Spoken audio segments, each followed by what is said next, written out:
कहानी दिल्ली के करीब पहले के गुड़गांव और अब के गुरुग्राम की है। यहाँ पर एक फैमिली, ज़मींदार फैमिली थी, काफ़ी अच्छी फैमिली, पैसे वाली। इनके पास काफ़ी प्रॉपर्टियाँ भी थी। इनका एक बेटा था विजेंद्र। विजेंद्र की उम्र लगभग 25 से 26 साल की थी।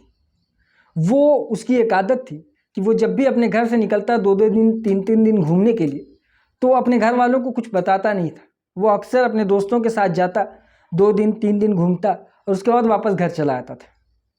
इसी तरीके से अगस्त में ये अपने दोस्तों के साथ घूमने निकलता है। 2 दिन गुजर जाता है, घर वापस नहीं आता। घर वाले पता लगाने की कोशिश करते हैं कि विजेंद्र कहाँ है, तो उसका कोई भी पता नहीं चलता।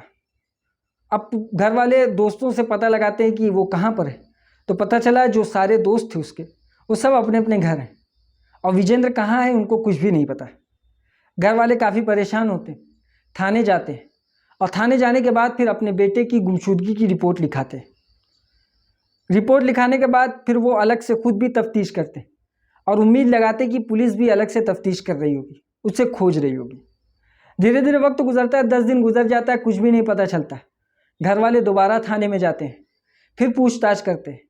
पुलिस वाले उनके साथ रह के एक दूसरे के गांव में जाते, इधर उधर जाते, पता लगाते कि कुछ पता चल जाएगा विजेंद्र का कि कहाँ है। लेकिन उनका साथ जाना भी कोई फ़ायदा नहीं पहुंचाता, यानी विजेंद्र का कुछ भी पता नहीं चलता। अब उसके बाद फिर धीरे धीरे वक्त गुजरता है, महीनों गुजर जाता है, लेकिन विजेंद्र का कोई पता नहीं चलता। घर वाले धीरे धीरे उम्मीद हारने लगे कि शायद विजेंद्र के साथ कुछ हो गया होगा। काफ़ी रोना धोना घर पे मचने लगा, लोग परेशान होने लगे। बाकी रिश्तेदार जो थे वो अपने अपने तर्ज पे खोजबीन करते। इसी तरह जब इसकी गुमशुदगी के लगभग 2 महीने गुजर जाते हैं, तभी एक रिश्तेदार था जिसका नाम रोहतास था। रोहतास काफ़ी परेशान रहने लगा। उसकी उम्र भी लगभग 25 से 26 साल की ही थी।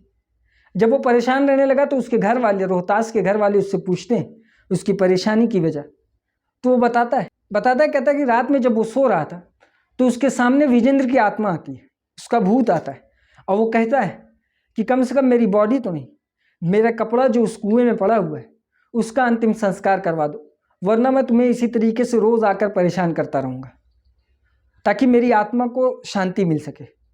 अब वो एक दिन होता है, रोहतास काफ़ी परेशान होता है, फिर वो इसे बुरा ख्वाब सोच के छोड़ देता है।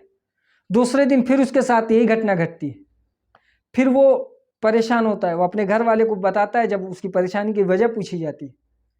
तो अब इस तरीके से जब वो काफ़ी परेशान रहने लगा तो उसके घर वाले भी इस खबर को सोचते पहले ये है कि वो विजेंद्र के घर वालों को ना बताएं।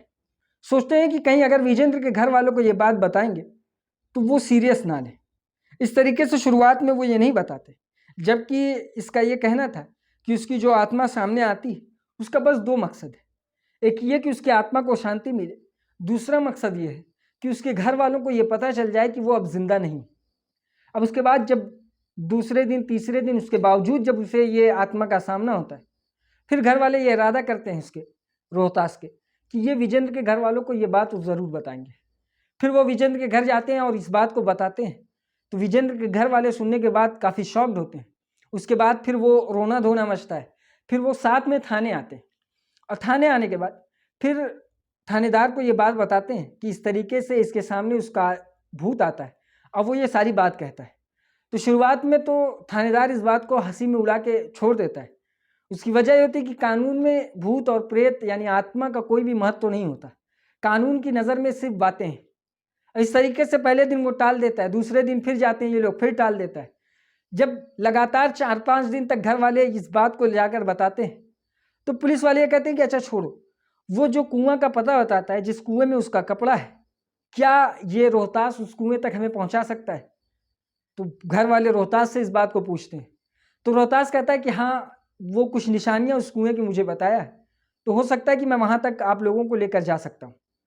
फिर वो पुलिस वालों के साथ बाकी घर वाले, विजेंद्र के घर वाले, रोहतास के घर वाले, ये सब लोग उस कुएं की तरफ, एक जंगल की तरफ जाते हैं जहाँ पर वो कुआं था। वहाँ जाने के बाद जब पुलिस वाले उस कुएं में झांकते हैं तो देखते हैं कि वो कुआं सूखा पड़ा है और काफ़ी गहराई है उसकी। अब उसके बाद फिर गाँव वालों को बुलाया जाता है, आसपास के गाँव वालों में जो ट्रेंड होते हैं उन्हें कुएं में उतरवाया जाता है। उसके बाद वो कपड़ा बाहर निकाला जाता है। जैसे ही वो कपड़ा बाहर निकलता है, विजेंद्र के घर वाले ये देखते ही रो पड़ते हैं, क्योंकि वो कपड़ा वाकई में विजेंद्र का ही था। अब उसके बाद पुलिस वाले इस केस को, जो कि गुमशुदगी की रिपोर्ट दर्ज कराई गई थी, उस गुमशुदगी की रिपोर्ट को कत्ल के इल्ज़ाम में बदल देते हैं। यानी कत्ल हुआ है विजेंद्र का, इस तरीके से वो एफआईआर को चेंज कर दिया जाता है और 302 के तहत मुकदमे को दर्ज कर दिया जाता है। अब उसके बाद फिर पुलिस वाले इस कत्ल की तफ्तीश करने लगते हैं, लेकिन पुलिस वालों को ये समझ में नहीं आता कि इस कत्ल का सिरा पकड़े कहाँ से इस कत्ल की तफ्तीश की शुरुआत करें। फिर वो ये कहते हैं कि इसकी शुरुआत रोहतास से ही किया जाए।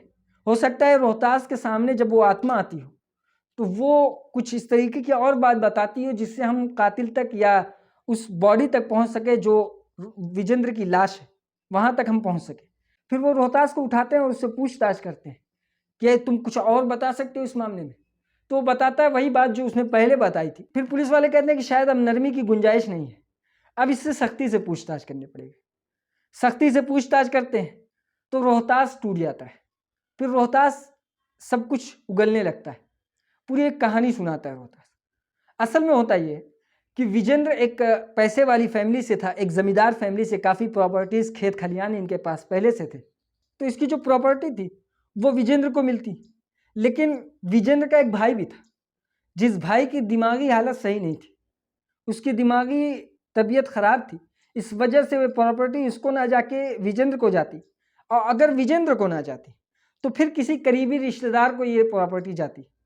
अगर विजेंद्र को कुछ हो जाता तो इस प्रॉपर्टी का जो मालिक होता वो फिर कोई करीबी रिश्तेदार होता, और वो करीबी रिश्तेदार कोई और नहीं बल्कि रोहतासी था। अब ये सब पुलिस वाले देखते हैं, फिर पूछताछ करते हैं। तो वो बताता है कि मैं उसे अपने साथ लेकर गया और अपने फार्म हाउस में उसे शराब पिलाया। शराब पिलाने के बाद फिर उसका कत्ल किया, और कत्ल करने के बाद उसी फार्म हाउस में उसे दफना दिया।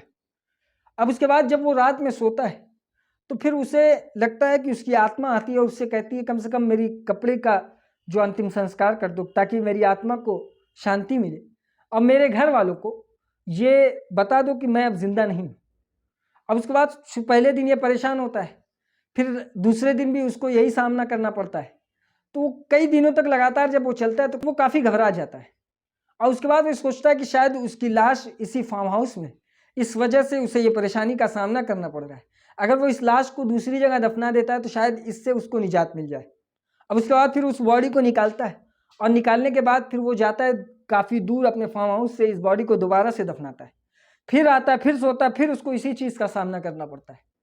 फिर अब वो डरता है, फिर उस लाश को तीसरी जगह दफनाता है। फिर उसका जो कपड़ा था उस कपड़े को कुएं में डालता है ताकि इस कपड़े का अंतिम संस्कार कर दिया जाए, ताकि उसकी आत्मा भटके ना और उसे परेशान ना कर सके। फिर उसके बाद पूरी एक स्टोरी क्रिएट करता है, और वो ये कहता है कि उसने मुझसे कहा कि मेरे कपड़े का अंतिम संस्कार कर दो ताकि मुझे शांति मिल सके। अब पुलिस वाले जब ये बात सुनते हैं तो फिर पुलिस वालों से पूछा जाता है कि क्या ये आत्मा वाली बात सही थी। तो पुलिस वाले कहते हैं कि नहीं, ये इसका वहम था, क्योंकि इसने गलत काम किया था तो इसकी दहशत इसके जहन में बस चुकी थी और वो इसी से परेशान था, और इसीलिए उसने कपड़ा भी उतार कर कुएं में रखा ताकि उस कपड़े का अगर अंतिम संस्कार हो जाएगा तो उसकी आत्मा को शांति मिलेगी और वो उसे परेशान नहीं करेगा। पुलिस वाले कहते हैं कि अगर इसमें गौर किया जाता तो ये भी बात थी कि अगर विजेंद्र उसके सामने आता है और वो ये कहता है कि मेरी आत्मा को शांति मिली इसलिए तुम मेरे कपड़े को जला दो, तो वो ये भी बता सकता था कि उसका कत्ल कैसे हुआ और कत्ल किसने किया। इस तरीके से एक कातिल की जुबानी खुद कत्ल का सारा राज फाश हो जाता है और खुद अपनी बनाई गई स्टोरी से वो खुद पकड़ा जाता है। ये थी आज की कहानी। इसी तरीके की और वीडियो देखने के लिए हमारी इस वीडियो को लाइक करें, शेयर करें और हमारे चैनल को सब्सक्राइब करें और बेल आइकन को ज़रूर दबाएं।